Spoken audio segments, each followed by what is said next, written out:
बिस्मिल्लाहिर्रहमानिर्रहीम। अस्सलामु अलैकुम एवरीवन। कैसे हैं सब? उम्मीद है सब खैरियत से होंगे। तो डियर स्टूडेंट, आज हमारा चैप्टर नंबर 4 का लेक्चर नंबर 6 है, जिसमें आज हमने जिस सेलुलर स्ट्रक्चर को डिस्कस करना है वो है न्यूक्लियस। तो मूव करते हैं आज के अपने लेक्चर की तरफ।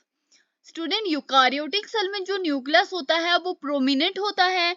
इसके अलावा अगर हमें एनिमल सेल में लोकेशन की बात करूं, न्यूक्लियस की लोकेशन की बात करूं, तो एनिमल सेल में जो न्यूक्लियस प्रेजेंट होता है वो सेंटर में प्रेजेंट होता है। कहाँ भी प्रेजेंट होता है? सेंटर में प्रेजेंट होता है।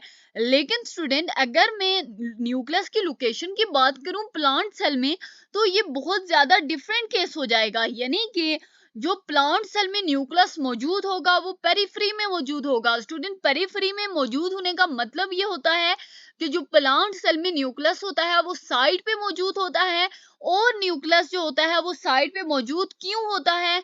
क्योंकि प्लांट सेल में एक लार्ज सेंट्रल वैक्यूल होता है, एक लार्ज वैक्यूल होता है जो कि सेंटर में मौजूद होता है, और इसी वजह से वो सेंटर में न्यूक्लियस को जगह नहीं देता और फिर वो क्या करता है, उसको साइड पे कर देता है। सपोज स्टूडेंट, मैं अगर आपको एग्जांपल दूं कि एक जगह पे एक चीज मौजूद है। अगर एक क्लास में मैं आपको सेंटर की बात करूं तो सेंटर में एक ग्रुप बैठा हुआ है ऑलरेडी। स्टूडेंट, अगर वो एक ग्रुप बैठा हुआ है तो क्या सेंटर में दूसरे ग्रुप के बैठने की जगह होगी?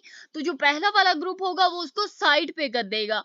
इसी वजह से आपने ये कॉन्सेप्ट याद रखना है कि प्लांट सेल में जो न्यूक्लियस होता है वो साइड पे क्यों मौजूद होता है। स्टूडेंट, आपसे अगर ये क्वेश्चन पूछा जाए कि why nucleus is present in the periphery in plant cells, तो आप क्या लिखेंगे कि जो होता है सेंट्रल वैक्यूल प्रेजेंट होता है, एक लार्ज वैक्यूल प्रेजेंट होता है, सेंटर में मौजूद होता है।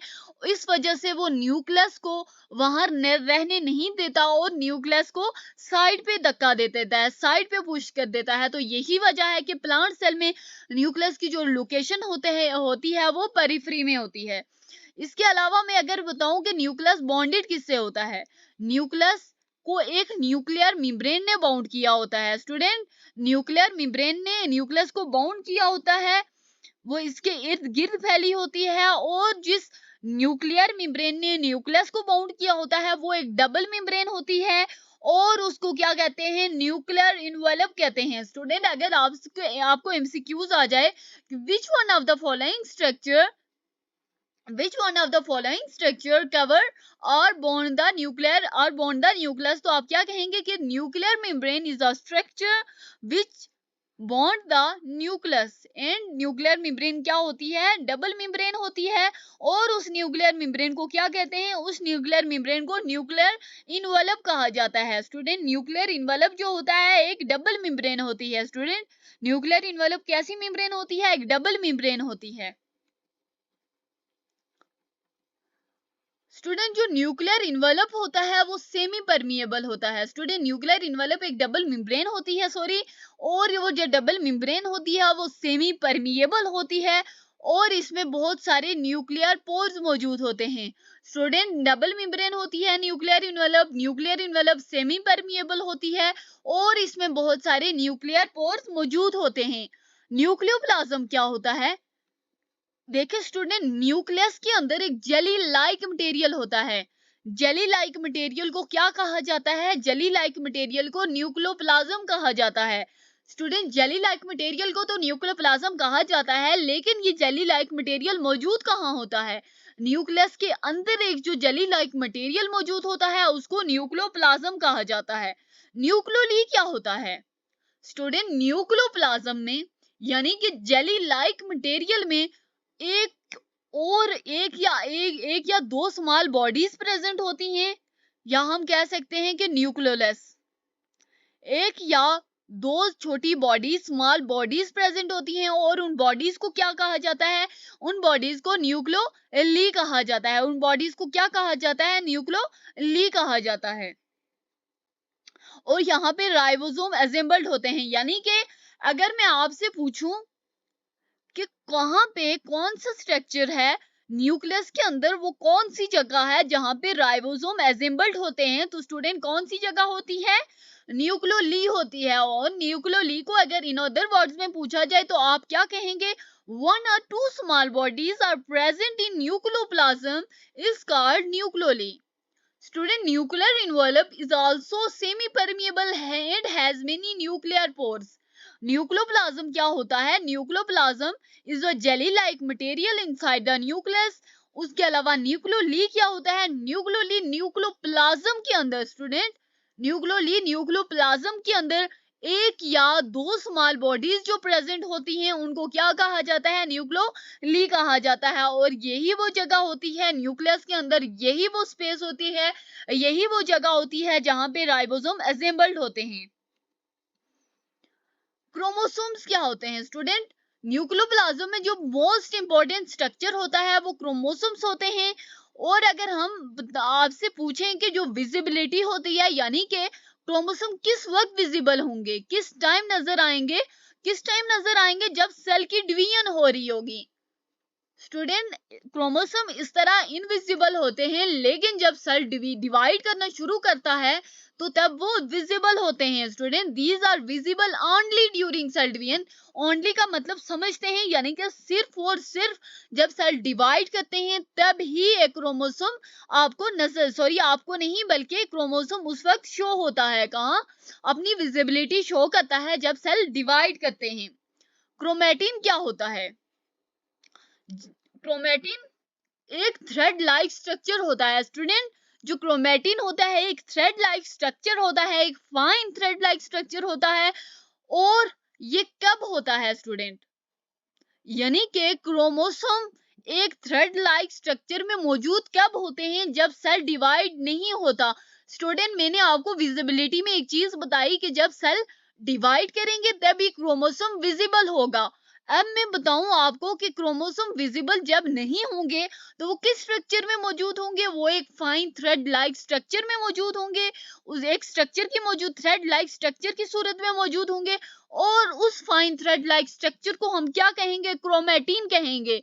स्टूडेंट, अगर आपसे पूछा जाए कि which one of the following is structure is correct when chromosome are not dividing और when cell is not dividing, तो आप क्या चूज करेंगे? आप कहेंगे कि क्रोमेटिन एक ऐसा स्ट्रक्चर होता है जो तब शो होता है, जो तब होता है जब सेल डिवाइड नहीं करता है और क्रोमोसोम एक थ्रेड लाइक स्ट्रक्चर की सूरत में मौजूद होते हैं।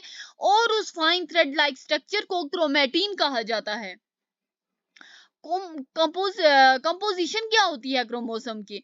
क्रोमोसोम बेसिकली दो चीजों से बने होते हैं, डीएनए एंड प्रोटीन, यानी कि deoxyribo nucleic acid and protein. सबसे पहले स्टूडेंट के the most important structure in nucleoplasm are the chromosomes. Visibility, these are visible only during cell division. Chromatin, when a cell is not dividing, its chromosomes are in the form of fine thread-like structure known as chromatin. उसके बाद अगर chromosome की composition की बात की जाए तो chromosomes are made of deoxyribo nucleic acid and protein. उसके बाद है chromosomes. Student, function of DNA क्या होता है? डीएनए के क्या क्या फंक्शन होते हैं? जो डीएनए होता है वो तमाम एक्टिविटीज को कंट्रोल करता है। स्टूडेंट, सेल की जितनी एक्टिविटीज होती हैं उनको कौन सा स्ट्रक्चर कंट्रोल करता है? तो डीएनए जो होता है, जो डीऑक्सीराइबो न्यूक्लिक एसिड होता है, ये वो स्ट्रक्चर होता है, ये वो न्यूक्लिक एसिड होता है जो कि सेल की तमाम एक्टिविटी को कंट्रोल करता है। सो स्टूडेंट, आपसे पूछा जाए कि क्रोमोसोम का कौन सा ऐसा पार्ट है, क्रोमोसोम का कौन सा पार्ट है जो कि सेल की तमाम एक्टिविटीज को कंट्रोल करता है, तो आप क्या कहेंगे? डीएनए जो होता है वो सेल की तमाम एक्टिविटीज को कंट्रोल करता है। इसके अलावा डीएनए का सिर्फ यही फंक्शन नहीं है कि वो सेल की तमाम एक्टिविटीज को कंट्रोल करे, बल्कि एक जनरेशन से जो दूसरी जनरेशन में, एक नस्ल से जो दूसरी नस्ल में खुसूसियात जाती हैं, एक जनरेशन से दूसरी जनरेशन में जो कैरेक्टरिस्टिक्स की ट्रांसमिशन होती है, उस चीज के लिए कौन सा स्ट्रक्चर, कौन सा डीएनए का पार्ट रिस्पॉन्सिबल, क्रोमोसोम का पार्ट रिस्पॉन्सिबल होता है? तो डीएनए क्रोमोसोम का ऐसा पार्ट होता है जो एक जनरेशन से दूसरी जनरेशन में कैरेक्टरिस्टिक्स को ट्रांसमिट करने के लिए रिस्पॉन्सिबल होता है। So student, DNA control all the activities of the cell. It is also responsible for the transmission of characteristics from one generation to the next generation. Student, अगर आपसे पूछा जाए कि why DNA is called hereditary material, why DNA is called hereditary material. तो student आप क्या लिखेंगे, क्योंकि जो डीएनए होता है वो क्या करता है, कैरेक्टरिस्टिक्स को एक जनरेशन से दूसरी जनरेशन में ट्रांसमिट करता है, और यही वजह होती है जिसकी वजह से डीएनए को हेरिडेटरी मटेरियल कहा जाता है। Nucleus in prokaryotic cell. देखे स्टूडेंट, मैंने आपको क्या कहा था कि जो यूकारियोटिक सेल में न्यूक्लियस होता है वो प्रोमिनेंट होता है। स्टूडेंट, यूकारियोटिक सेल का जो न्यूक्लियस होता है वो प्रोमिनेंट होता है, जबकि अगर हम प्रोकारियोटिक सेल्स की बात करें तो प्रोकारियोटिक सेल्स का न्यूक्लियस प्रोमिनेंट नहीं होगा। स्टूडेंट, जो उनके क्रोमोसोम्स होते हैं, प्रोकारियोटिक सेल्स में जो क्रोमोसोम होते हैं वो डीएनए पे तो मुश्तमिल होते हैं, लेकिन उनमें प्रोटीन्स नहीं होती। स्टूडेंट, आपको प्रोकारियोटिक सेल्स और यूकारियोटिक सेल्स के दो डिफरेंस में यहाँ पे बताना चाहूंगी कि prokaryotic cell do not contain prominent nucleus but eukaryotic cells have a prominent nucleus.